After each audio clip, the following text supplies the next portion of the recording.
with a couple of my favorite young boys over here. I got Ed Holland III and Ed Holland Jr. Is Ed Holland the first still with us? No, he's not.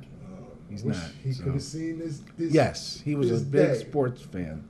So by the time everybody sees this, it's a done deal. We'll all know where the young fella is going to spend the next 4 years of his life and pursue his educational goals. But first things first, gentlemen, let me just ask y'all, Mr. Holland, your family, your friends, friends, is everybody healthy? And Ed, your AAU, your grassroots teams, your classmates, is everybody okay? Is everybody doing all right? Everyone's well.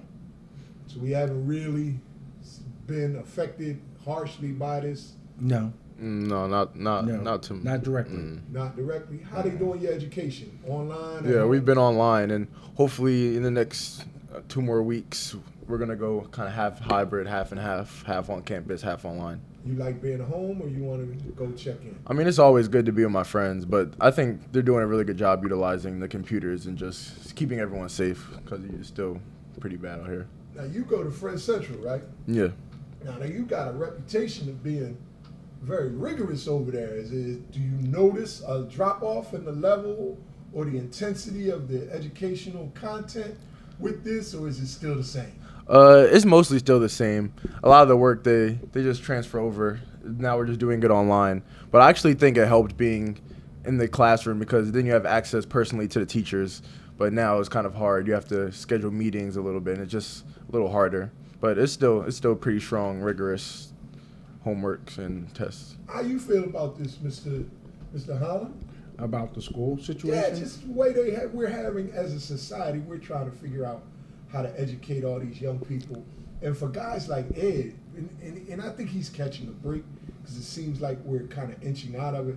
But the kids last year, the seniors, and for the spring sports, that was just that's just horrible. Your prom, your graduation, and all of that. Are you? What do you think about the way that Friend Central has dealt with this whole situation?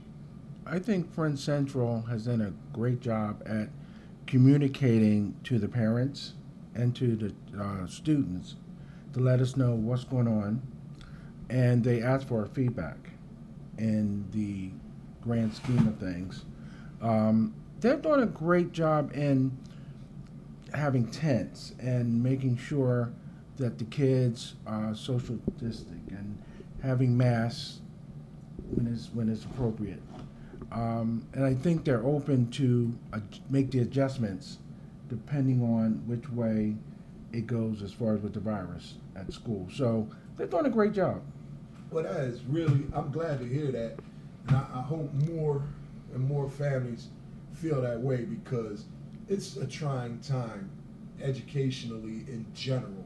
So to throw this on top of it, you guys fortunately were at a really very serious school. Some of the kids aren't fortunate enough to attend those kind of schools, and some kids probably don't have the families at home to just make sure they have access to the internet and quiet time. And they got a big old table right here where he can sit down and do his work. In other situations, it's just a lot tougher. So it's good to know that you guys have managed to get through this pretty seamlessly at Friend Central. So let's jump right in there. You had over 20 offers. You had Big Ten offer. I was actually there. You were visiting a Big Ten school. I think that's the first time I really talked to you. We were out at Penn State Country. Mm-hmm. You got multiple A10s. Was it GW? Yeah, I have GW. VCU, St. Joe's. LaSalle. Yeah, you had multiple A10s. You had some MEAC. Little Del State. I think I was at Del State. You were. Yes, you were there as well. And I think Howard came in a little bit. A little late, yeah.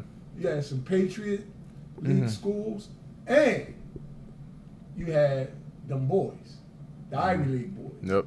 So your situation, I think, is really, and I've said this to your dad throughout the whole process, your situation is really not typical. It's really, you had to weigh factors that other kids just didn't have to take into account. What was the most important things the most important factors that you assessed as you made this decision? As you had to sort through 20-something schools, like what did you look at? Was it the academics, the basketball, the geography, where the school was located, the league, the conferences, the facilities, the stipends, the girls? What was the most important factors that you?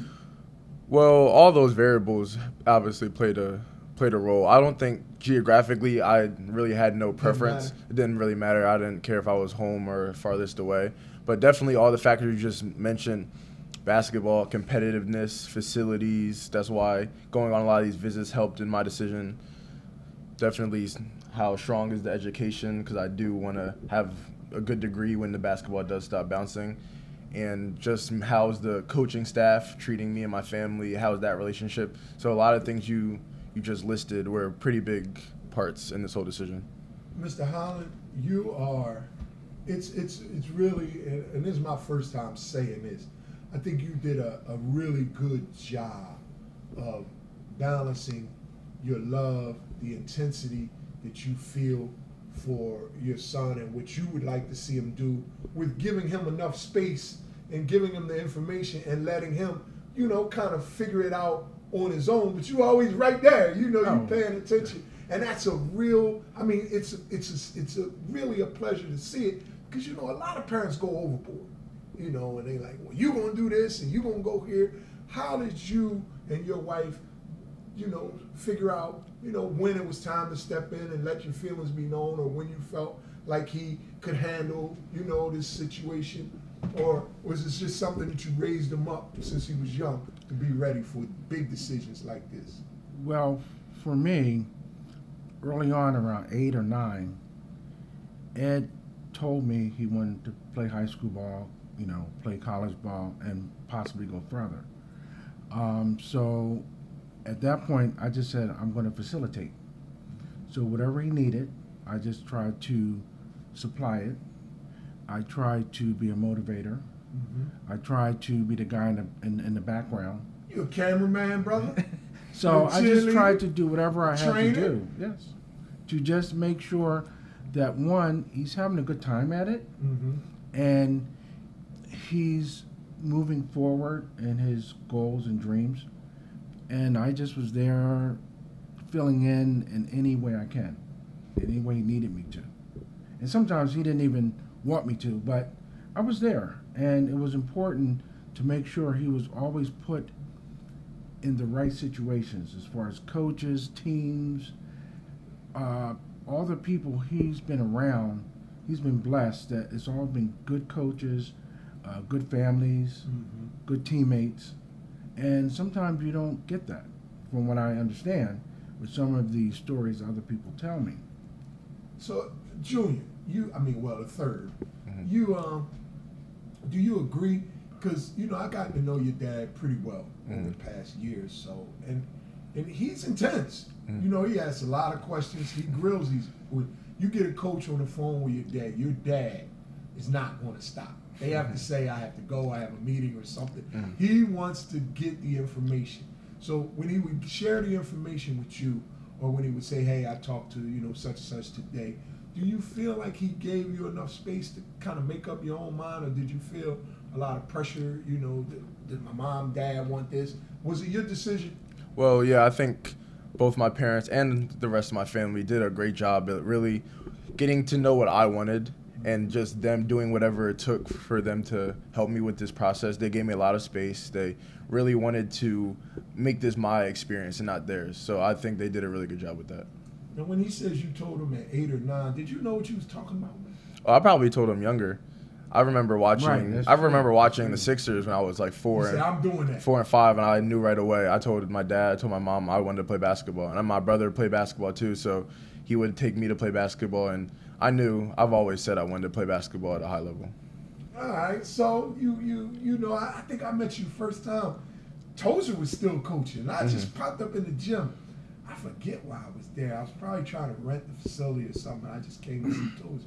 You might have been 9th grade then. And he said, he got a chance. I didn't know who you were. I didn't know anything. Then I called tomorrow. I said, they telling me this kid, Ed Holland. Oh, Marley, oh yeah, that's my guy.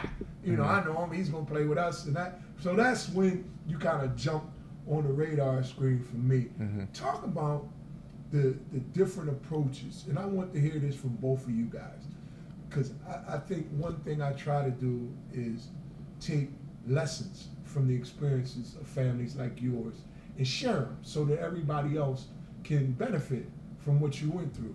So over the past year or so, which programs, which coaches would you say were just really good when they were recruiting you? Like, who did you, when the phone rang and you looked at you, let me get this, I want to talk to him. Which programs impressed you, and what was it about the way they did it? Well, for me, it was really almost every program in my top 8. I would say definitely cutting down to that top 8, just that's when I knew I was really comfortable with all those schools. What were some of the things they were doing that was impressive? Well, it's just the relationship that they built with us, definitely knowing they had my best interest and they really wanted me to grow as an athlete and as a... So they took the time to find out. Yeah, it took the time to learn my game, to watch me play, to really see how it fit in our offense, things like that, the little things that they really just wanted to make sure not only would I be the best athlete, but I'll have the best experience at their college, and whatever, as you said, my dad asked a lot of the questions, whatever they could answer to make us feel comfortable, they tried their best to answer. Anybody jump out at you, Dad? Well, the top 8, what he said, and it was just really nice to have a relationship with a lot of the coaches, and I felt that I gave them equal opportunity to make the pitch. To really ask a lot of questions, let them answer it, to get a certain feeling from some of the coaches, and listen to multiple coaches and see if it was consistent. So we've had a really good recruiting experience. Well, you guys know that Prime Time just took the job at Jackson State. Deion Sanders is going to be a football coach at an HBCU playing in the SWAC. And you had 2 HBCUs reach out and offer you a scholarship. How seriously did you take those programs? Is that something that you would consider in general? Would you recommend it to some of your peers that think about HBCUs? There's a big push nationwide to get our kids to consider it. So talk about your own interactions with, your experiences with those 2 in particular. It was Howard and Dell State, right? Yes. What's your thoughts? Oh, okay. So definitely, I would love to see HBCUs make a push. I wouldn't wish that any kid wouldn't go to HBCU if that's what they wanted to do. Definitely, I would highly consider HBCUs. It just happened to be that both of them kind of jumped on the radar a little bit late, so I never had the chance to really grow that relationship with them. But if they would have been earlier, I don't know if we would have talked more. Of course, I would have went to HBCU. I have nothing against HBCUs. I love to see primetime Deion Sanders take that job. There's going to be a lot of pressure, but I believe in him. One of my favorite all-time football players. Yes. So I'm excited to see what he does over there.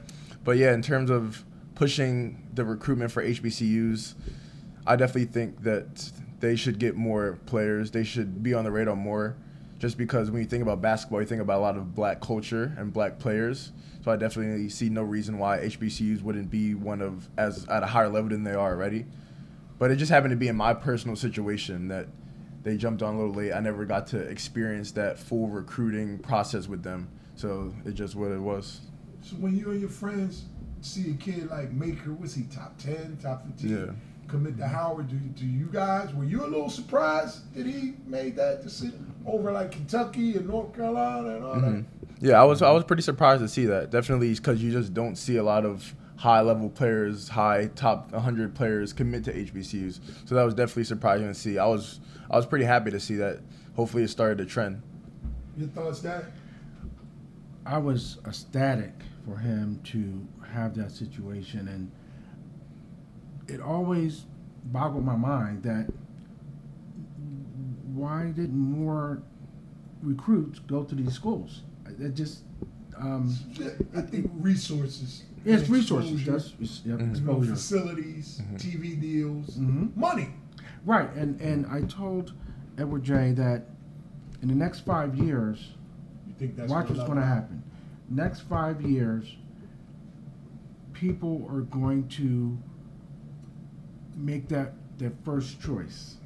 Like it's going to. It's you get that feeling. I get the feeling. And there's That's been what a I lot hope. of transfers in addition to the high schools. A Mhm. lot of guys have Right. left high major schools and they're going to Howard and North Carolina A&T, Florida A&M for football and basketball. Mhm. So you guys might be on to something. Look, you guys did the whole basketball academic development piece. You guys did that your own way. You kind of out here, you know, and I just mentioned, did you know Zane Martin lived right behind you? Zane? Yeah. Yeah. He didn't know. I didn't know. All right. Yeah. I mean, Mhm. right behind you. Okay. Yeah. We actually used to that's hoop. We actually used to hoop at the JCC, the gym not right up the street from here. Okay. Oh, I know who you're talking about now. Left-handed, dark Okay. skin, killer. I know who you're Yeah, talking back about. when I was Yes. younger, I actually I was probably, I would say maybe 4 years younger than him. Yes. So I used to hoop with him when I was younger, and I used to see him hoop with a lot of older guys. Yeah. Mm. Zane's a killer. So you guys did it your own way. You went to one high school, right? Yes. And once you got established, you played for one AAU program. You know, that's really different these days. So in this era where we see guys attending 2, 3, sometimes even 4 or more high schools, and we see guys suiting up for 2, 3, 4 AU. Sometimes in one summer, you'll see a guy playing around like that. You guys were very, very loyal to the people that you work with, both at the school and on the grassroots program. How do you think you benefited from the stability of those relationships, both with your teachers, your principals, your AD, as well as your coaches? Do you think the stability helped you guys out? Well, yeah, I would never want to bash anyone because obviously everyone has their own personal situation. So everyone has to do what's best for themselves and what would work best to benefit themselves. So I'm just blessed that for me, staying at the same high school did have a lot of benefits, and staying at the same AU program did have a lot of benefits. I've never had reasons to leave. So definitely I would say loyalty. If you give loyalty, you'll definitely receive it back. And that's what I felt for both Friends Central and Philly Pride. Just growing up, I've been at Friends Central since 5th grade. Growing up with everyone, the culture there, just so welcoming, so loving. And they've just really supported me throughout these years, both on the court and off the court. And you know what Philly Pride has done for me in terms of just improving my game, making me a better basketball player and a better man on and off the court. And yeah, I do believe that staying loyal did benefit for me personally a lot. Okay. I felt at Friends Central, I enjoyed for my son the culture, and he has friends that he'll know forever. And I think that the basketball piece for him, they gave him a lot of leeway to develop, and it was maybe one time we were thinking maybe we'll leave, but we thought about it and really prayed on it, that we just wanted him to stay there. We're close to the school. He participates in a lot of the school activities. His friends are there. So it wasn't just about basketball. And educationally, you know, it's top notch. So that we, for us, it was beneficial for him to stay. So when you say you were thinking about leaving at one point, were you going to go national, or you just going to try to find another local school? Or, you know, we got 10th graders that went out to Sierra Canyon. You got the 2 10th graders that went down to Montverde. I mean, these kids are just, you know, really open to whatever the market will bring in. And when you're a talented player, the market will bring opportunity. So when you thought about moving, did you want to leave Philly, or you was just trying to find a better situation? We were going to possibly, some schools approached us, and we just didn't want to entertain it. We enjoyed Friends, so we stayed. Same thing with AAU. I'm sure, you know, guys is playing in New York. Your teammate is playing in DC, right? I mean, it's really wide open. You just were happy with what you had. Yeah, I was. Yeah, definitely for AU, just was a no-brainer staying there. Yes. Just the things they've done for us, so there was no reason to leave. I really want to get that across to people. You know, sometimes when it's weird, people leave because they have success, and now they think I'm too good. Yeah. And then people leave because they're frustrated. Maybe they're not playing.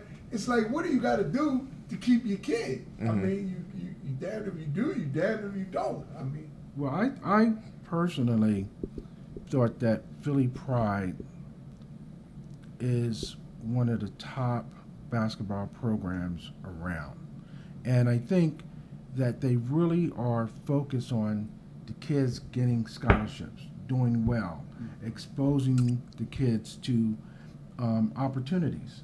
Like when we go to travel, they actually would put a educational component to it. itinerary, something to do. Something to do. Museums. Museums, different, schools, colleges, and I think they don't promote that enough. The team. I mean, to let people know I have what they this do. argument with those guys all the time. I agree with you, and I think that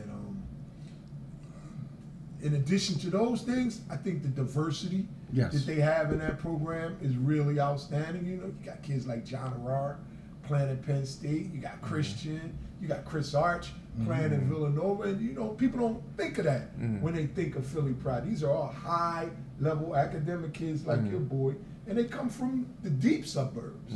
So I'm really pleased. Look, talking about this AAU stuff, you've been a key member of one of the strongest grassroots programs in recent years from around here. You guys won the 16 and under Under Armour National Championship.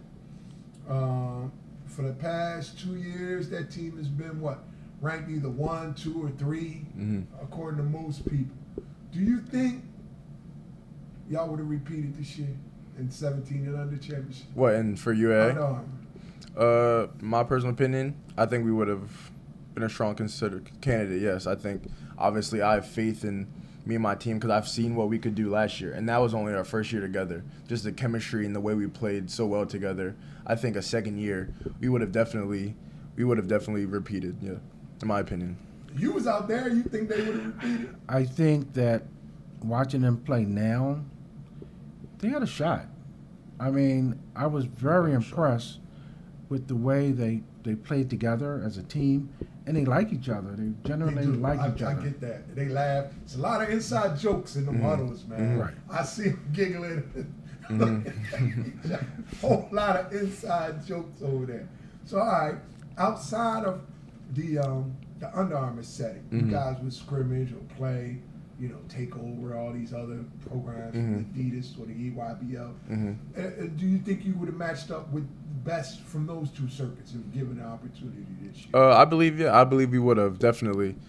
The fact that I think we proved a lot last year, not only winning UAA, but being the #1 team in the country. We've lost the key player Jalen McGlone, but I believe we brought in a lot of good pieces to replace him. And I believe we could, at this point, play any team around the country and check ball. In my personal opinion, I just think we've just been playing really well, even lately, not with this whole COVID thing, not getting a lot of practice time in, just starting to get really back into the flow of things. We've still, in the past tournaments we played really well, and I definitely think we can run up with the best of them. So look, this is your last dance here with this high school thing, and you are part of a really long and I think distinguished tradition at Friends Central. Mike Cook is a friend of mine. I know Skinny, I know Emil, I know Mustafa, and I consider DeAndre a young friend of mine. So Ed Holland Jr. No, the third. Ed Holland the third. Ed Holland Jr. ain't playing no ball. No, at Friends a little Central. bit. Not at Friends Central. So your name, I mean, those guys are pros. They're McDonald's All-Americans. I mean, and now we're going to put your name right up there beside them. I think quietly, Friends Central has a real legacy of producing elite, super elite level players. And I think that's, if you compare them to the other programs in the area, player for player, I think you guys stand up really well. But most people don't know that. Why do you think that is? Well, definitely, I don't personally know why that is. To be completely honest, I definitely agree with you. We have a really rich, deep history, just basketball-wise, super successful, setting multiple different players to the pros, high Division Ones. McDonald's All-Americans. McDonald's All-Americans. I mean, I couldn't really answer that myself. I think they don't want to give y'all credit because y'all kind of smart. Maybe. Yeah, that might be it too. Yeah, like, you looked at it it's a good school educationally that it's not always looked at as like a basketball heavy school. But I think that when you just look back at the history and what it is, it's almost equal. What's your thoughts? Why they don't get the recognition? Well, I don't know. I know that, some of the players come back and they work at the school. Mike's there. Right. And so I left out Devin Coleman, right? Coleman, I was going to say Dev. Devin. I mean, y'all loaded, man. Yes. Tozier. Yes. Yes. So I think that the people that know basketball everywhere. Yeah. I'm not the basketball guy, but I find that I've learned more and more about Friend Central and the basketball history and some of the people. And, other people have told me on the list of the 1,000-point players, and I had someone tell me, and they broke down each one to me. They know. They knew each one. Play. Yeah. Well, they not just on play. The guy I'm talking about actually trained a few of them. Okay. In basketball. So he broke down a lot to me I didn't know. So that was very informative. So look, some really good players have decided to stay home and play locally. Big Five. I think they're doing a little bit better locally. Even Philly Pride had Chris Clover and Charlie Brown go on to St. Joe's. Jordan Hall is going to be up at St. Joe's this year. Damir Bishop is going to be at St. Joe's this year after a hot second over at Xavier. Colin Gillespie, Damir Crosby finishing up really good careers at Villanova. Eric Dixon just starting up at Villanova. Hasir Miller and your teammate, Zach Hicks, have committed to play for Aaron McKee on Broad Street. Am I overstating it, or do you get the feeling when you talk to guys, are they more open to staying home locally? Because that was a big issue. And I think that's a big part of the reason why Ashley got his job, Aaron got his job, and Donahue got his job. These are local guys hired at local institutions. What's your thought on that? I definitely saw that trend a lot this year, just players staying locally. I can only speak from my personal experience, and definitely staying locally, the benefits, there are a lot of benefits. Just the support level you have staying home, not only your family, not only your friends, but like you said, the multitude of coaches, the multitude of just connections you make staying home just gives you a level of comfortability that you feel almost at home, like you're at home, you're safe. And I can only speak for myself. That's a benefit that was huge for me, obviously, picking Penn. But I believe that could have He just said something. But it won't come out. By the time people see it, what time are you doing your announcement? Probably around 4. I'll put this out around 5 or 6. But that's good. All right, so since you mentioned it,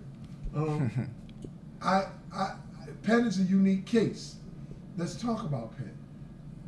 Let's talk about it. Did you view the facilities at Penn as a plus or a minus? It's one of the most historic arenas. I think they play more college games in that building than any other building in the world.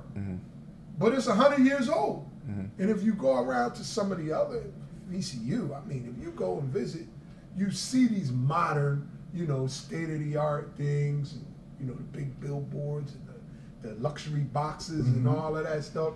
So when you think about facilities at a place like Penn, was the Palestra an asset, or was it something you was just like, Well, no, ever since I was young, I used to play in the Palestra for kind of championship games back when I was maybe around 5th grade. It's always just that the way it's built, that level of just kind of old school ball, old school, just a lot of not a bad seat. Yeah, holds everyone together. I just always liked that. Yeah, echoes, a lot of loudness. I just have always liked that. I love to play in it. Love to obviously watch Penn games, PCL, championship games. What are you, 17? Yes. Wow. But look, you're too young. But I'm sure your dad can remember. There was probably 20-plus year run where it was either Penn or Princeton. Yes. Period. It was Harvard. What? Mm-hmm. Yale, Columbia, Dartmouth, Cornell. Mm-hmm. Total non-factors. It was going to come down to Penn or Princeton to go to the NCAAs from the Ivy League. Mm-hmm. I think that the job that Donahue is doing is tremendous. Now, I don't know if they can get it back to just one or two teams anymore because Yale is good. Yes. And Harvard's good. And Columbia is trying. I mean, it's a different landscape.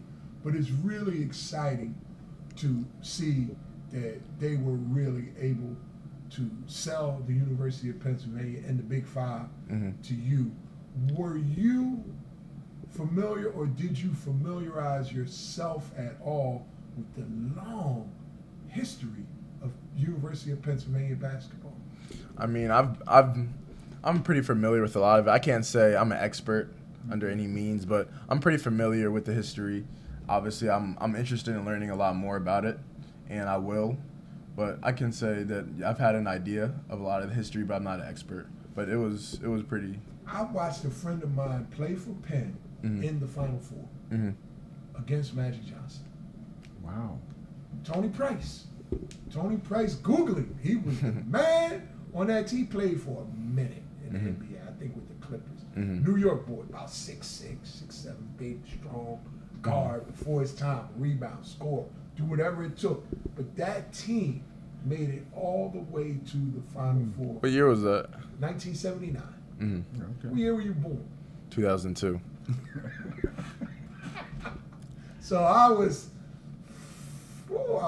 14, and I remember that. I remember it really well. Then I really watched,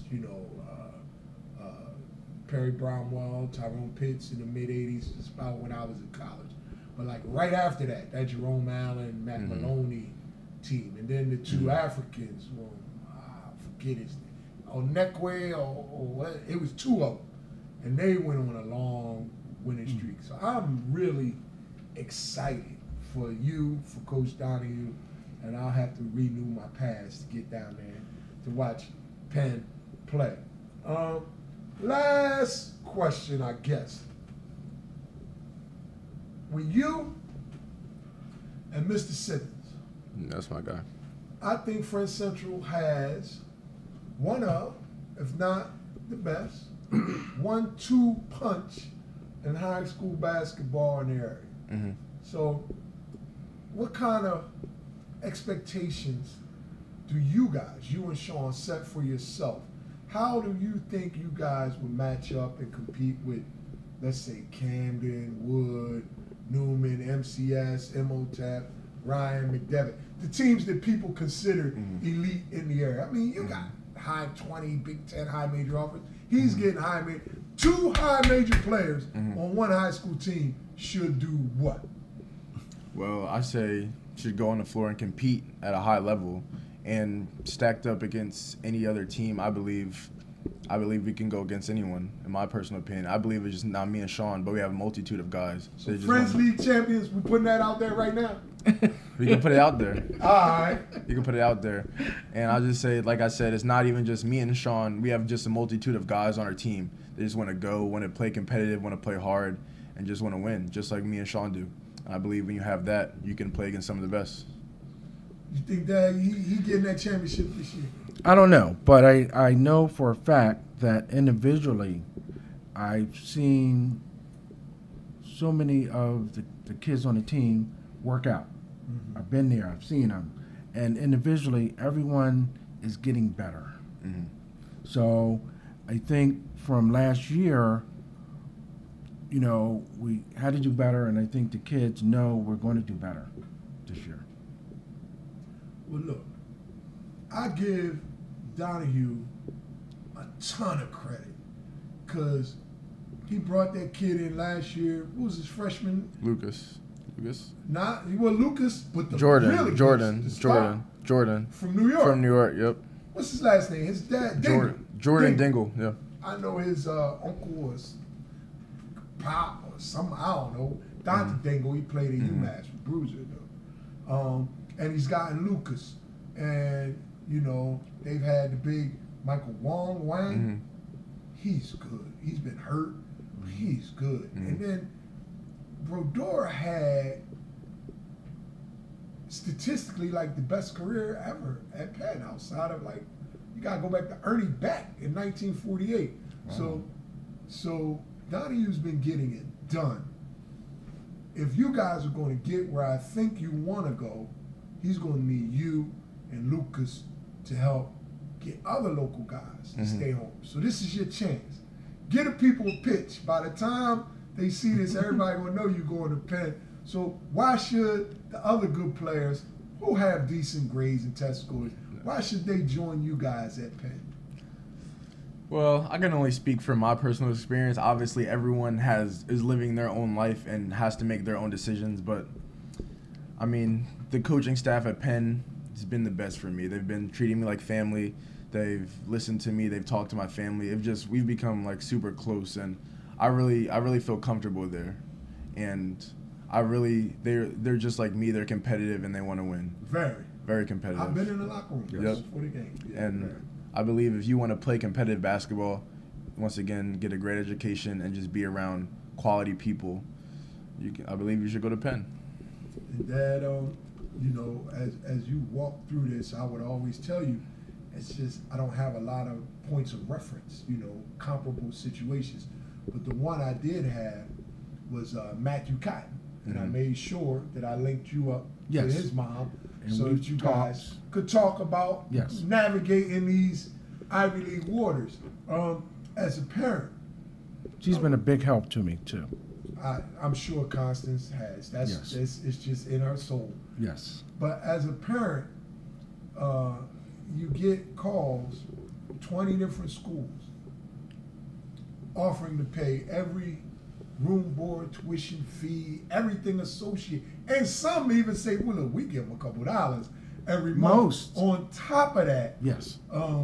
But this family unit came to the conclusion that you would go and play in the Ivy League where those arrangements just don't exist. So why would you forego all of that? What was it about Penn and the Ivy League that pushed them to the top of the pile?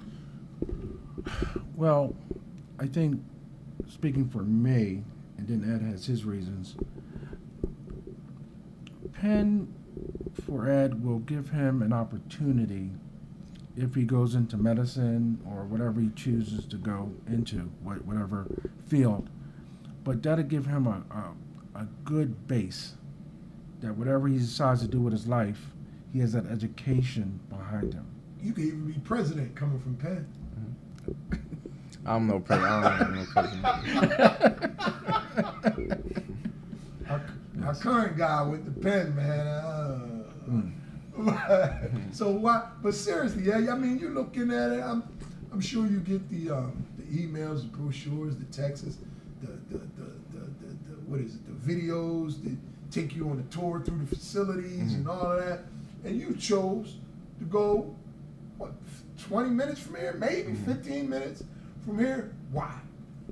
Like a lot of reasons I said before, I'm not really worried about geographic location, but I'm more worried about how the school will benefit me and how it'll meet my expectations and how I can talk and be open with them. And it'll just be the best for me, both basketball and, like I said before, going into the workforce educationally. And I believe that Penn met those two main requirements the best. All right. During your 4 years at Penn, will you beat Villanova? I believe we will. Will you beat St. Jude? I believe we will. Temple? I believe we'll take on all the Big Five schools with a W. All right, it's on the record now. I can pull it out 4 years from now. You either going to be 4-0, 0-4, 2-2, 3-1.